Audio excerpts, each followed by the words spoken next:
In today's video, I'm going to teach you how to access your Dropbox account using a web browser.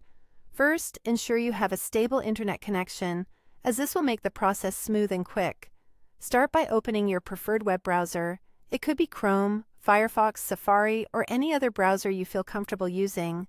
Once your browser is up and running, you'll want to head over to the address bar at the top of the screen.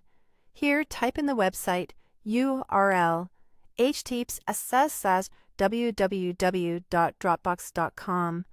After entering the URL, press the Enter key on your keyboard. You'll be taken directly to the Dropbox homepage. Now that you're on the Dropbox site, direct your attention to the top right corner of the page.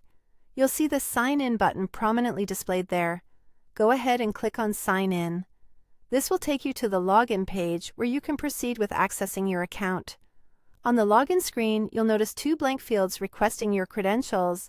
In the first field, enter your email address, the one associated with your Dropbox account. It's important to double-check for any spelling errors or unintended spaces, as these could prevent successful login. In the second field, input your password securely. Remember, your password may be case-sensitive, so ensure your caps lock is correctly set to match the intended case of your characters.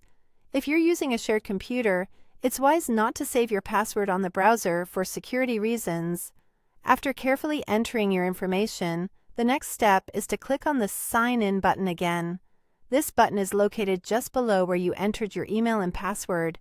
If all your details are correct, this action will lead you to your personal Dropbox account page. A quick tip: if you've forgotten your password, don't panic. There's usually a Forgot Password link on the page to help you reset it. Simply follow the instructions in the email. Dropbox sends to your registered email account to get back on track. Once you're successfully signed in, your screen will display all your Dropbox files and folders. These are organized to help you easily locate what you're looking for. You'll see thumbnail previews of each file, and you can click on any of them to view or manage their contents. If you're new to Dropbox, take a moment to familiarize yourself with the navigation. Often, the left-hand sidebar offers options to create new files, upload documents, and access additional features, such as shared folders or recent activities. Feel free to explore these features at your own pace to optimize how you manage your digital files. And there you have it. You've successfully accessed your Dropbox account through the web. Thank you for following along, and remember to log out from your account after you're done, especially if you're using a public or shared computer. Happy organizing!